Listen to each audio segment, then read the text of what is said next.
Today on the show, I've got Kevin Skirde. He's the Senior Vice President of Marketing at Visa. And on the show today, we talk a lot about his career, where he got his start, his background going to St. John's University. We talk about some stops along the way in BNA Bank, which is now Bank of America. Also, he worked at Amex as well. And then we talk about Visa, what he's doing, what he's building in terms of the marketing services that they do for their clients, how he thinks about taming the complexity of marketing, and much more with Kevin Skirde. Are you ready to go beyond the basics of marketing? I'm Alan Hart, and this is Marketing Beyond, where I chat with the world's leading chief marketing officers and business innovators to share ideas that spark change and inspire you to challenge the status quo. Join us as we explore the future of marketing and its endless potential.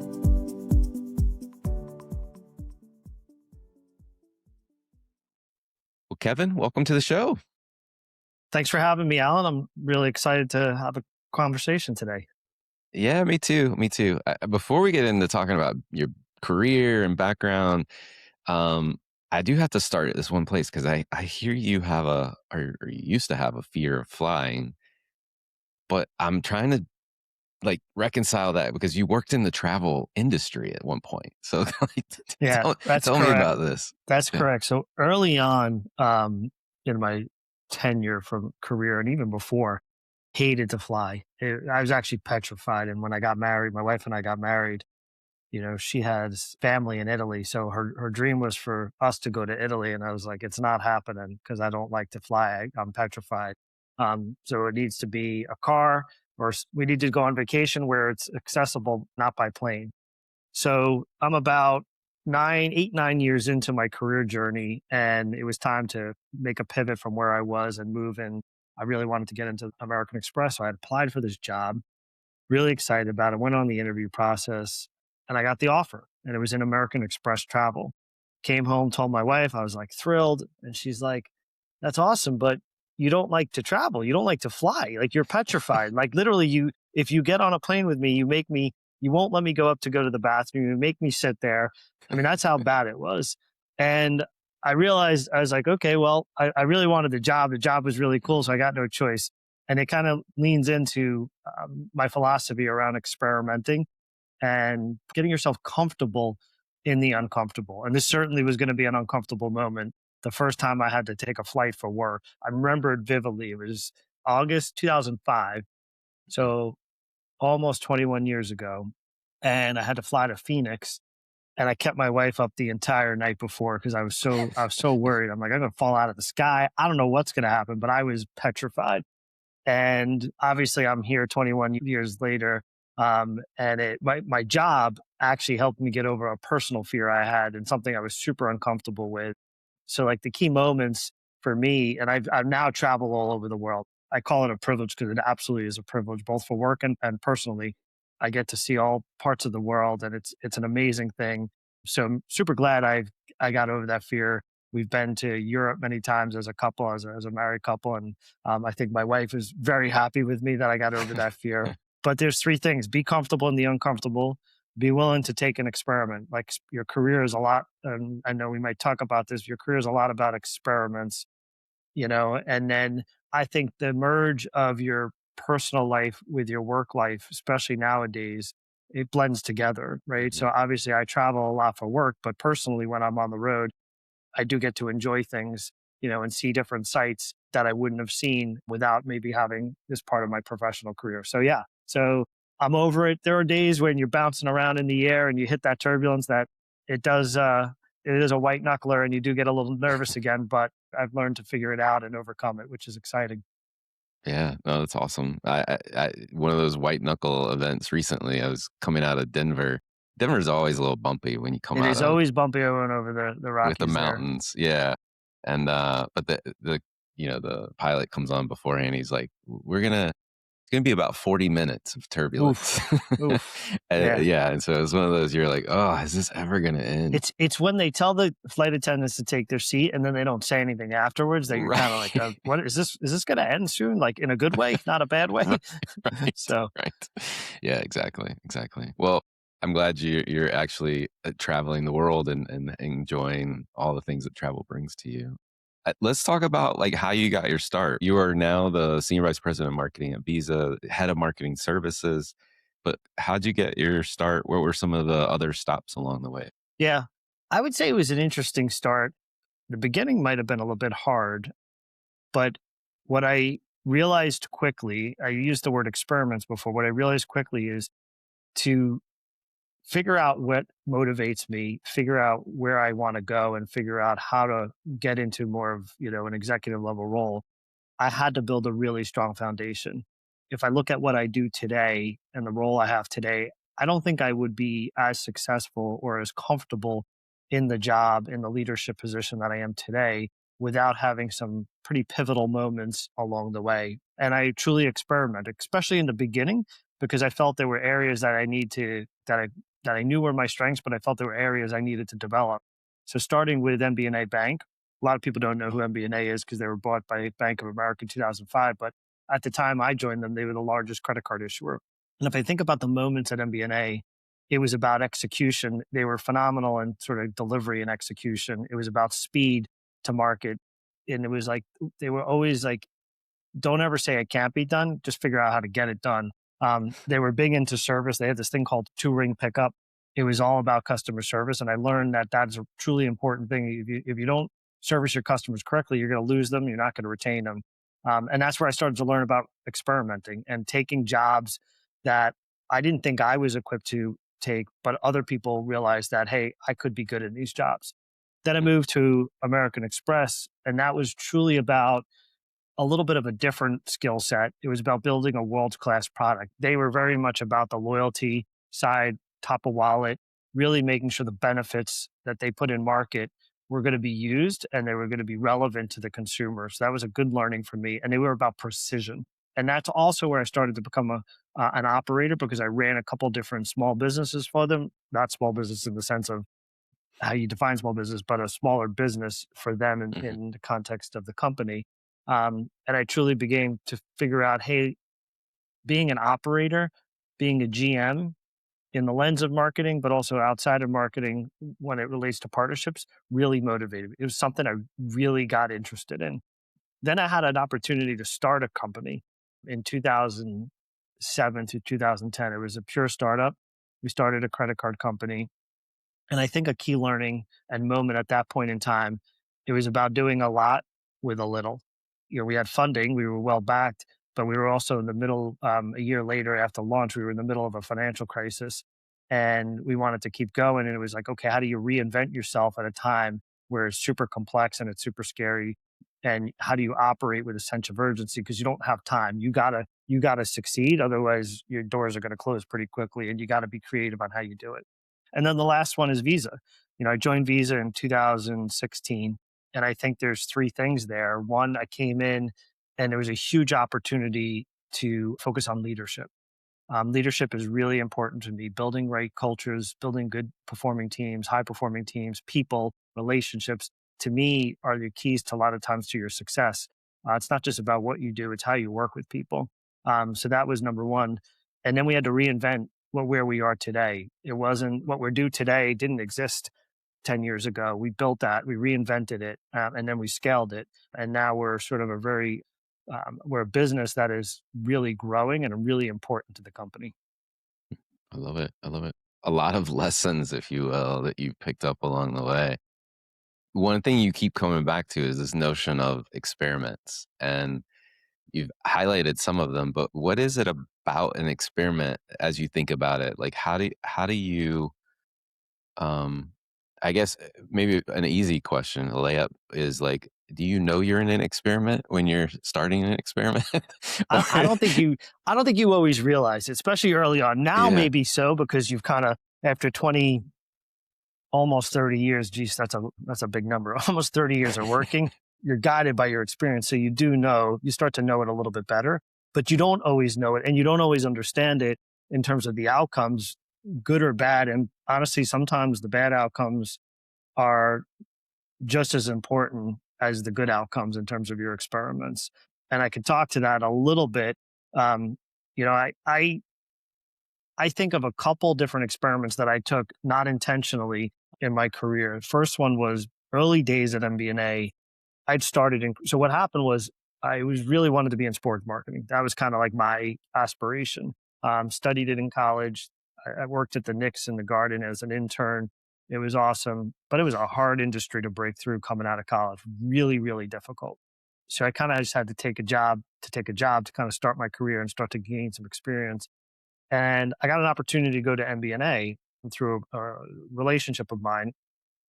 And the goal was to actually start in sports marketing. And the guy's like, listen, you know nothing about the credit card space. Like, you're going to start in credit. And I was like, oof, that doesn't sound too exciting. And it wasn't. It was like, 2 years of just like, I hated the job.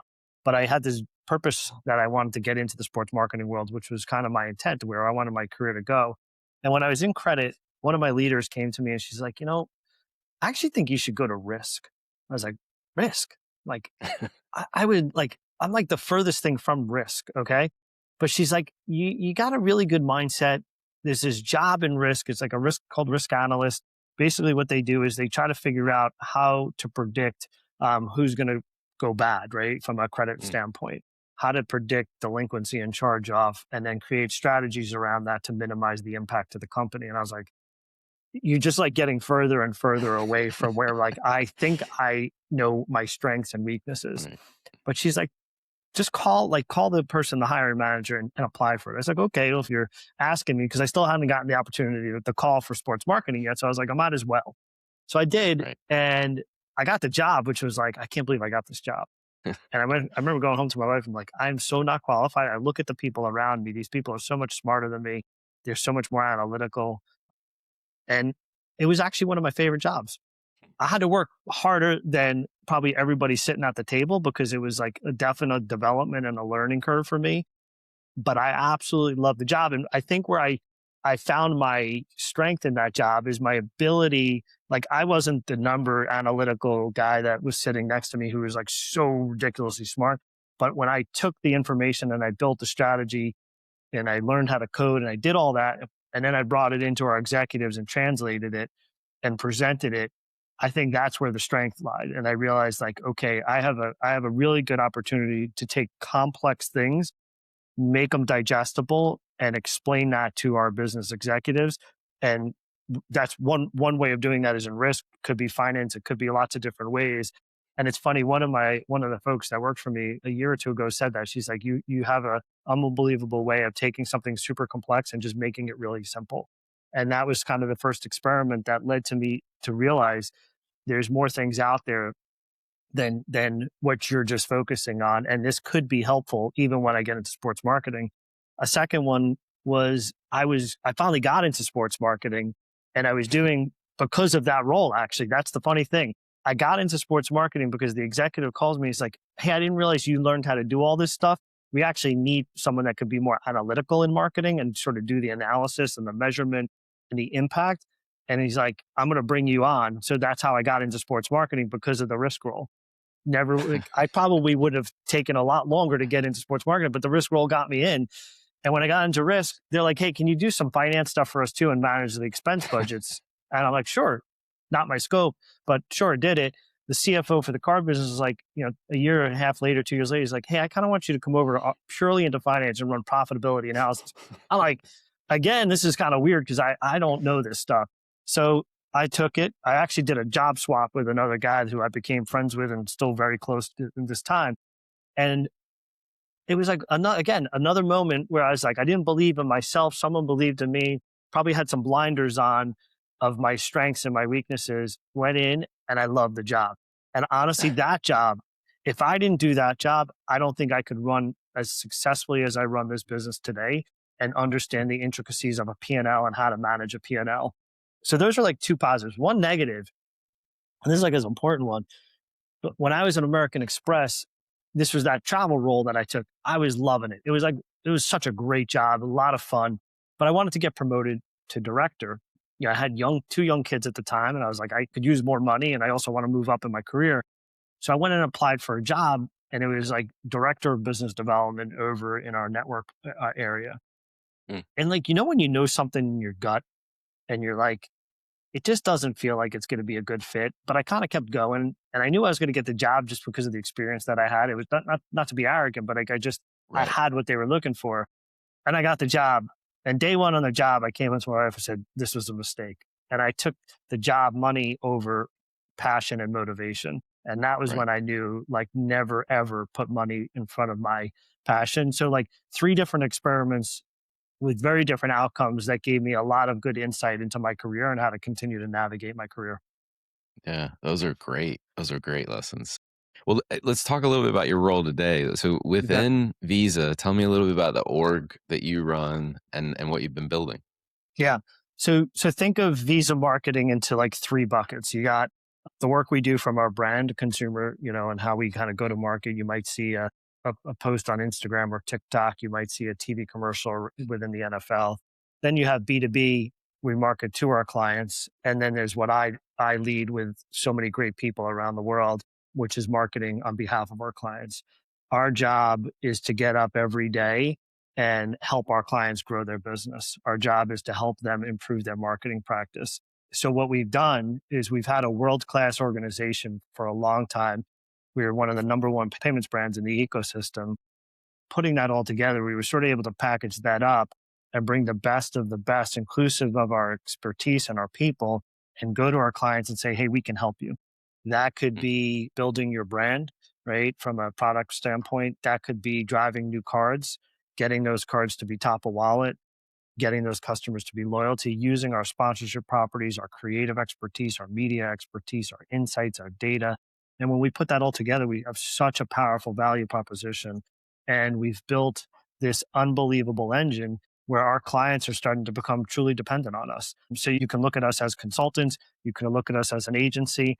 I like to say it's a lot bigger than that. We are their marketing partner. We sit next to them, we're an extension to their team, and we've really helped, I think, build the relationship and strengthen these relationships. So it's not just about making them more successful. I think we've really built a stronger relationship with our clients because of this offering, and it's really been fun. We've been at it now for about 6 years, and it's just been a joy to see it grow and see it expand. And um, it is not just the people within my team; it's the entire marketing function, it's the entire sales organization. We all operate as one team, and that's what makes us really, really successful. I mean, it sounds like it's hugely impactful also to your customers, your clients, if you will, and like you said, helping them grow their business. You, I mean, you're doing that across a number of companies, a number of clients or customers, however you think about it. Um, and you're an extension of their marketing efforts, if you will, on Yep. their own behalf. How do you think about just harnessing the complexity? I mean, it's hard enough to market one company, Yeah. but now you've got like It multiple. it i- it is. I mean, you have to, if you don't go in there and understand their customer and their brand and how they go to market, you're going to get it wrong pretty quickly, and you lose credibility. But I think marketing sits at the intersection of complexity, between Mhm. data, tech, media, partnerships, creative. As I said earlier a little bit, our job is to make sense of the complexity, organize it, simplify it, and drive shared value. My job, my team's job, is to go into the client and find a shared value and make sure we're articulating that in the most simple and digestible way to the client. So, like, if I break it down into like three areas, first, you got to understand your client's goals. Okay, so you're not operating independently just purely for Visa's goals. You have a shared responsibility there. Second, you can translate that and sort of figure out how to navigate it. It's really unifying the sum of all these individual components I said, whether it's data, martech, um, creative, media, et cetera, and orchestrating the combination of those disciplines. And I think we have an advantage. Visa has a clear advantage of that because we sit across the entire ecosystem. We see what's happening across all of payments. We see what's happening across all over the world. So it puts us in a really good spot to help figure that out. And then third is you take that and you got to build a strategy with a clear compass to drive the best outcomes. And if you do all that, I think you can take something that's super complex, break it down, embrace it, and make it digestible. So when it gets to the customer, whether it's a website or whether it's a campaign, whatever that actual action is, it becomes actionable and it becomes relatable to that customer. So you use complexity as an advantage versus a disadvantage. I love it. And you're living up to your hype of breaking things down very simply, so I can understand Thank you. it. Yeah. maybe Um, maybe it's because I'm only so complex. Like I could only go so far. I don't know. I love it. Whatever, it's working. It's working. Thank you. Live into it. When you think about marketing in general, as you are a marketer and you serve other marketing organizations, what do you think about, like, how do you think about breakthrough marketing to Yeah, different audiences? I think it's getting harder as generations evolve. But I would say a couple of things. First of all, we use sponsorships in a lot of our marketing because that connects to people's passions. And when you're connecting to somebody on the human side through culture, that's one way in to break through versus just being more generic.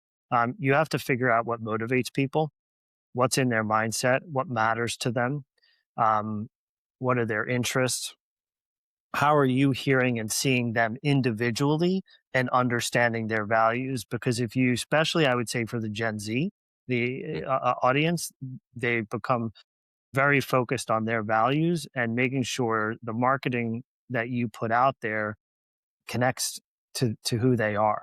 So let's take music. Music is a shared interest across many people, and by integrating culture, artists, or even sports and athletes into your marketing, it gives you a way like to connect to that audience that's meaningful, that will break through.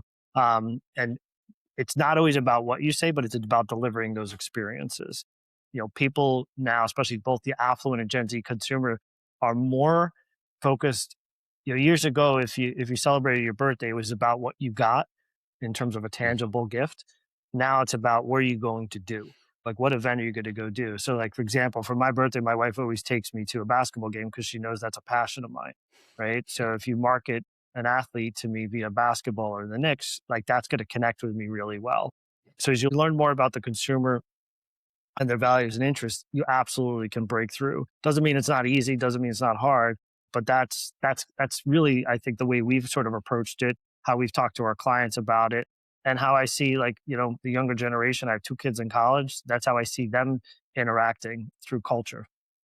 yeah, I would agree with that. I've got mine's not in college yet, but we're looking at colleges. So Close, close. yeah, It's very a close. it's not a fun time.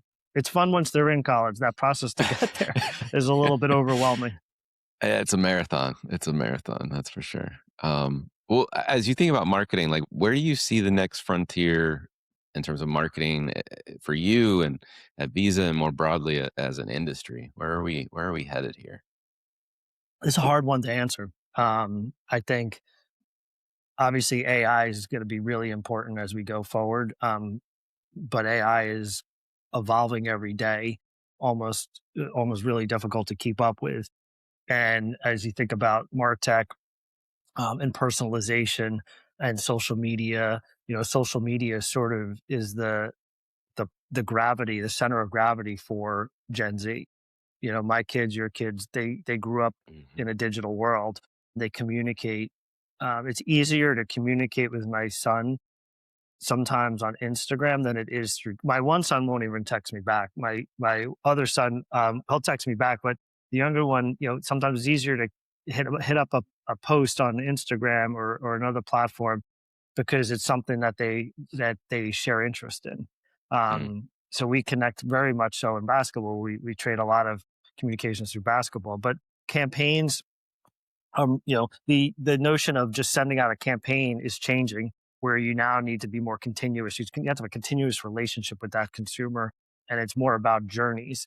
So instead of having a one-off, hey, you're going to send out this one campaign, one to many, it's one to one, and it's ongoing. Finding them at the right point in time. It's less about segments, right? So you used to do a ton of mhm, targeting, and back in the day of direct mail and segmentation, it's more about individuals and understanding what matters for that individual and personalizing it and making sure they feel that you're talking to them, not to somebody else. It's about moving from interruption to relevance, right? So think about when you're out, like, and you're kind of online on your phone, I do this often. I'll be traveling. I'll go on my phone just to break up the time, and these stupid ads just pop up in the middle of you doing something. And it's like so annoying and frustrating. Yeah. You can't like that. Like no one's going to respond to that because it's kind of a nuisance. So you got to find the pocket, the place to interject that marketing in a relevant, culturally relevant way that isn't so like in your face. And then it's also about the emotional connection. If you're just focused on awareness and driving like looks, and you're not focused on how you're connecting with them, and that could go back to our conversation before, using culture and sponsorships and Mm. influencers to kind of help with your message, it's going to be really hard to make that connection emotionally. So it's a tough question because like we're all as marketers constantly trying to reinvent ourselves, use the technology, but also find the way that the new generation responds, right? So how a Gen Z responds is very different than how I might have responded or continue to engage and respond. So you have to continue to sort of reinvent yourself. So it will evolve, it will continue to evolve, inclusive of the AI that we use to kind of get there. No, it makes sense. And I think picking up on another phrase you used earlier, marketing sits at the center of complexity. All of those things that you just laid out there, it makes our job even that much more complex. But if you can't get the effectiveness without the complexity. So, That's exactly right. Totally yeah, agree. yeah. Well, I want to switch gears. So it's been good talking about marketing, but we'd love to get to know you a little bit more. Besides overcoming your fear of flying, which I'm still thinking about. My favorite question, really, to ask anyone that comes on the show is: has there been an experience of your past that defines or makes up who you are today? Yeah, I don't think it. Yes and no. I don't think it is only one thing that will ever truly make up who I am. Hopefully, there's a lot of things that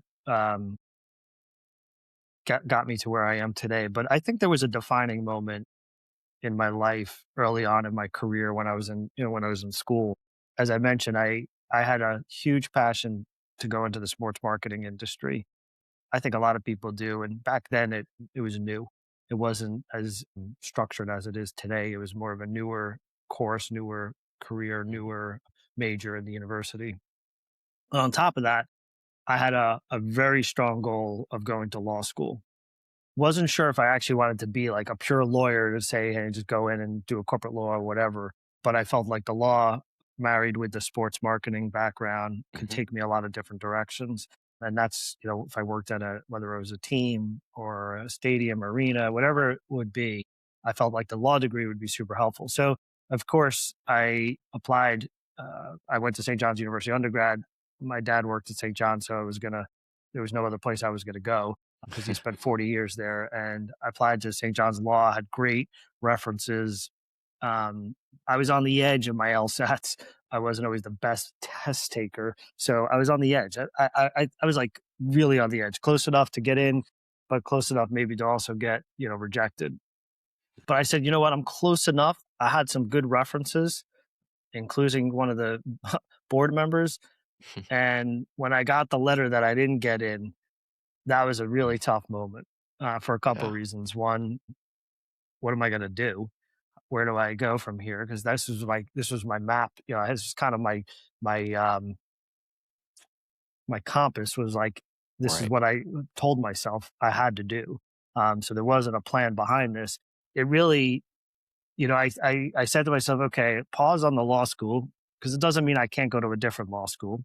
Hmm. And I did wind up getting into law school at some point, and I did start it, but I realized it wasn't for me. So it was actually the best thing that happened to me because I realized this was not the area that I wanted to go in my career, but still stay on the track of sports marketing. And obviously, you heard the story about trying to get into MBNA.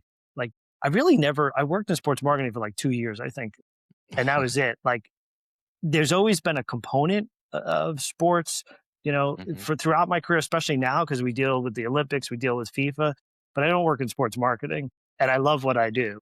So that moment in time, which felt like a terrible, terrible thing, here my wife, who was my girlfriend at the time, she was on track, very clear with her journey and her career, what she was going to do, and I'm like, I'm lost at a young age, and had to try to Right. figure out how to reinvent myself, and that's where the experiments really became part of me building Yeah. who I am into the job that I have today.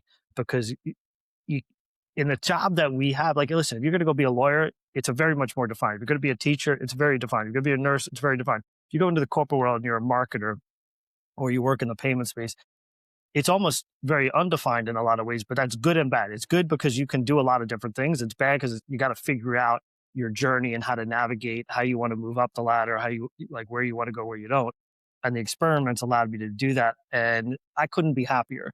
I never would have said, hey, if you asked me like 10 years ago, Kevin, you want to be the SVP of marketing services for Visa or for a company like this, I wouldn't even know what it was.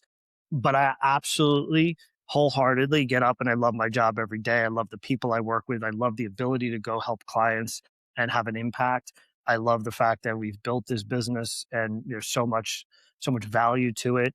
So, that moment in time, which felt like a really, really tough place to be, I look back and I'm like, it was the best thing that happened to me Yeah. because here I am today and I'd probably do way better than I would have been as, in the sports marketing industry as a lawyer. I love that. Well, if you were going to give advice to young Kevin, what advice would you give young Kevin if you're starting this all over again? Oh, that would be a long conversation. I would say first, like prioritize having some fun. I think because if I go back to this last story, I think because I felt like I had to really work hard to figure out my path.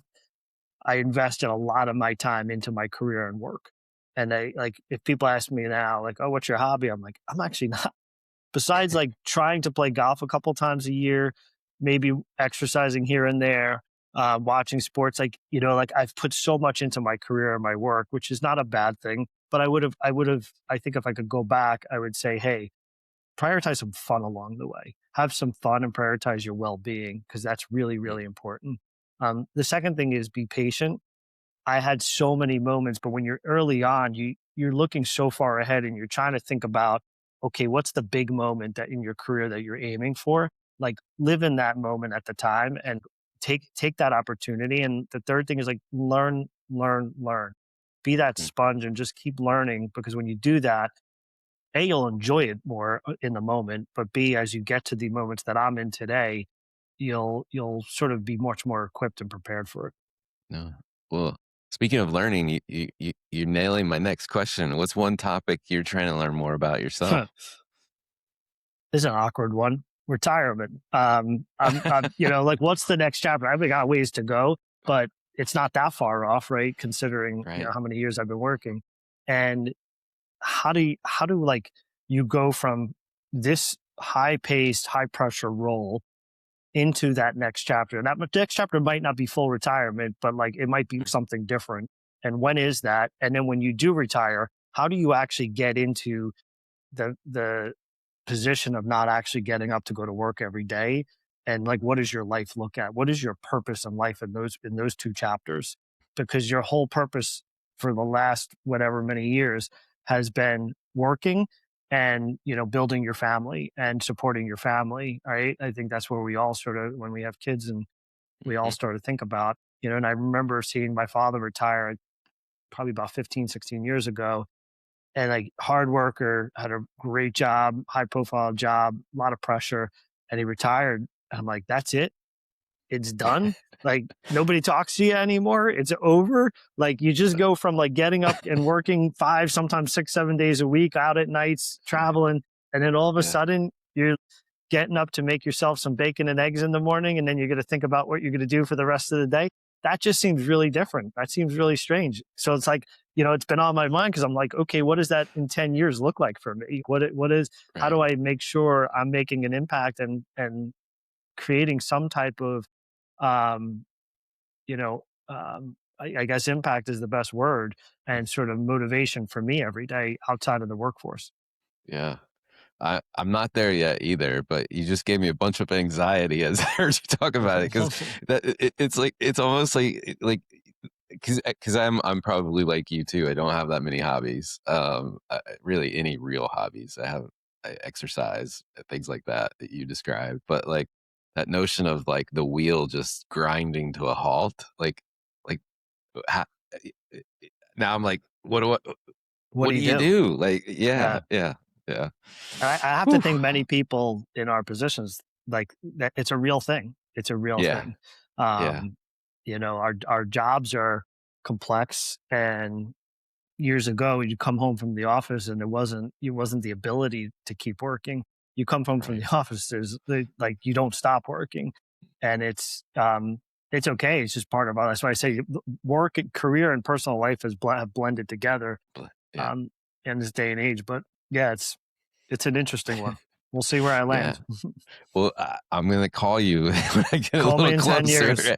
and Yeah, I know. we'll have a follow up session here. Yeah, maybe you'll help guide me through that process. Maybe that'll be your new purpose, helping other That'll people be my figure that job. out. Yeah, exactly, exactly. Well, I, you know, I- we talked about what you're learning more about. What are you curious about in the world today? Yeah, having two boys, both in college, one graduating in May and going off to get his master's of engineering, and one a sophomore. Understanding how the world evolves and the job market evolves for them, Mhm. right? AI, I think I had the opportunity recently to speak at my university and do a sort of guest speak at a class, and it was around career navigation. And that was one of the biggest questions. Like, hey, there's no internship for me. Hey, there's no job. Like, I'm having a hard time getting a job.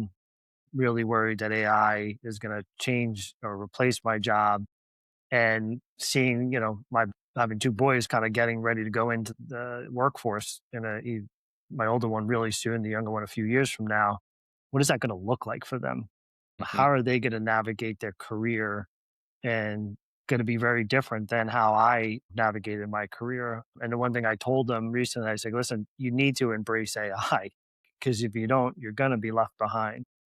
But you don't fully understand what that means, especially at their age. But life is going to be very different for them, and the workforce is going to look very different, and how you go to work and show up every day is going to be very different. There was no working from home when I started. There was only working from home maybe about 15 years ago is really when we started it. I think it was like 2010, 11, and even that was a little early on. Mhm. And then the pandemic changed so much that working from Right. home now is just part of what you do, at least partially. But you don't want to lose that human connection. And I think they grew up in a digital environment. Human connection is very different for them. For me, Right. relationships are so important to my everyday, both for work and personal life.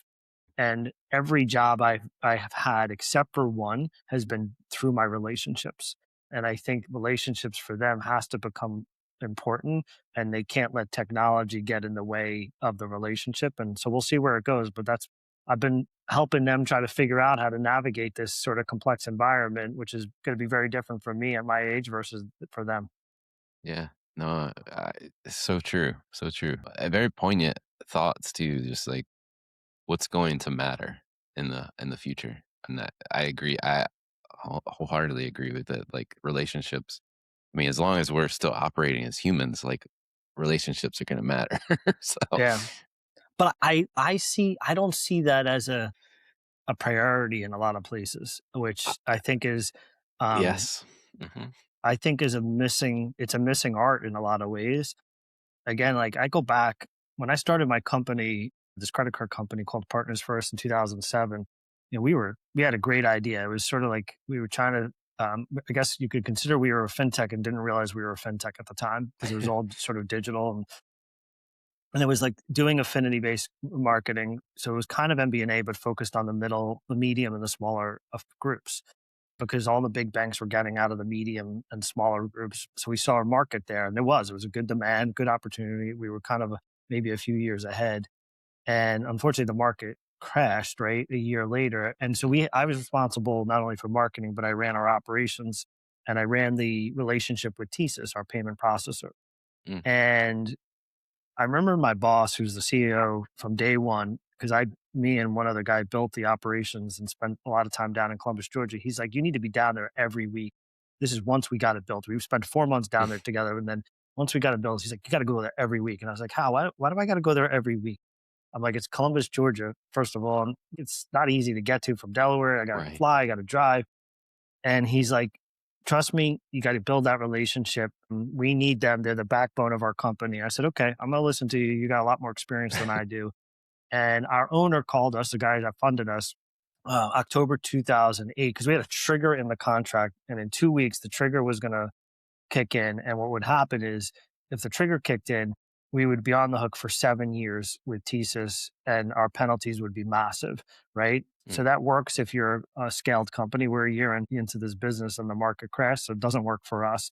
And the owner calls me personally on my cell phone. He goes, Kevin, you need to go down and renegotiate that and extend that out as far as you can, or I'm shutting the company down. Now I have 40 people.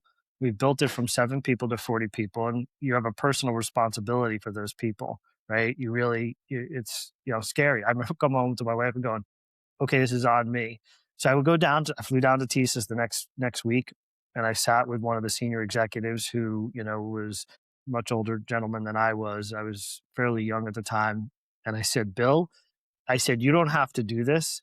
I said, but, I hopefully that, our relationship that we build, you'll understand what this means, not only to me personally, but also to my 40 people that are part of our company. He goes, you know what, Kevin? He's like, we're losing money on you because think about it, they work on volumes. That's where they're going to make their mhm. money. We had no volumes, and we're just costing them up like tons of money because we're making them do tons of different things. And he says, I have no reason to do this, but I really like you and I want to see you guys succeed, so I'm going to do it. And I was like, that's when I knew relationships matter. I mean, that's Yeah. really when I understood it. And I went back and I think hopefully I've told my boss, my old boss, who's a friend of mine, you know, he guided me in a way that I didn't understand at the time, but I truly understand now. Yeah. That's a great story. That's a great story. Well, Thank you. Thank you. last question for you, as we round out here. What's the largest opportunity or threat you see facing marketers today? Yeah. I think everybody probably would hopefully answer this the same is AI. Right. I think it's both. Again, I said earlier, if you don't embrace it, you're going to be left behind pretty quickly. I think with AI, it's giving tools and making it more accessible for the smaller Mhm. company who is now going to be able to compete with the bigger company in a more consistent way, right? Because before the AI, it was harder for them, but now with these solutions and these capabilities, they're going to be able to compete. And it's kind of it's taking the mundane, repeatable processes and execution out of the human's hands. So that's all kind of like the hard part, the threat. But on the opportunity, it's elevating the human side in my mind. You as a human need to kind of um, be much more be much more in the judgment side and build the strategy, and less on the delivery and execution. So it's less around the making and the doing, and it's more around the directing and getting to the better outcome, because it's going to be harder because you have so much coming through the pipes and there's going to be so much more competitiveness, right? Because everybody can now be a little bit more on an equal playing field. It's going to be harder to get that breakthrough and connection. So you're going to need the human side of it to make sure you're connecting in and directing, at least for now. I'm sure the AI is going to evolve to make it even better, that it will be directing. But, Right. I think that's a big thing that you got to make sure you're relevant. So it takes the processes out, automates them, you become more efficient, but you got to make sure the strategy is correct and the human side of it's connected. And so there's a little bit of a balance on this one. But I listen. If you asked me 6 months ago, I wasn't spending much time in AI, Mm. and one of our executives said, I can't remember exact quote, but like, he spends a good amount of time learning each week, and I was like, you know what, this is an area that I need to focus on, and I spend disproportionate amount of time now using AI to do everything. Now Mm. it's the start. Like there's a lot of things I have to do after, but it does automate my task and I can do a lot more and I can make it a lot better. But you really got to embrace it because you don't really know the power of it until you're actually in it. Yeah. No, very true. It's, eh, it I just my own personal experience is, like, using it allows you to learn how you can better adapt your own work to make a better use of it, right? So Totally. you completely change the way that you're working. But you would to your point, like, you would never know that unless you're actively using it at least, every day.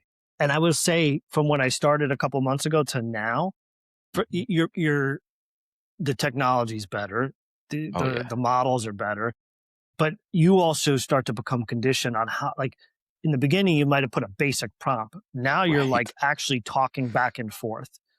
You're Mhm. literally talking back and forth as like that's a human. That's your sort of like your that's your assistant, and you're like actually like so as you become more precise in how you communicate, the output of it is so much better. Yeah. No, 100%, 100%. Well, Kevin, thank you so much for coming on the show and sharing all the goodness today. I really enjoyed having you on and having a good conversation. This has been fantastic. I appreciate you having me. Well, 10 years, we'll come back. We'll talk about retirement. I love it. I love it. We'll set the date now. All right, Alan. Thanks so much. Appreciate it.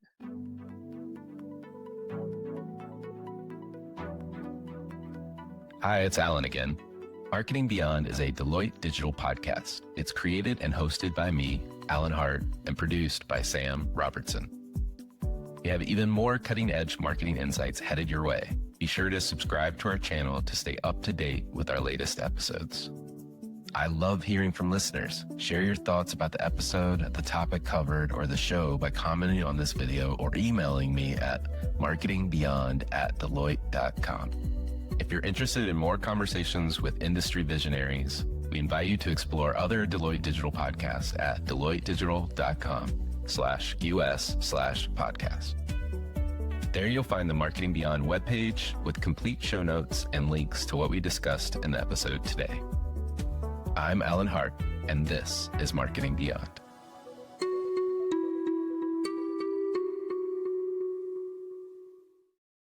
The views, thoughts, and opinions expressed are the speaker's own and do not represent the views, thoughts, and opinions of Deloitte. The material and information presented here is for general information purposes only and does not imply endorsement or opposition to any specific company, product, or service.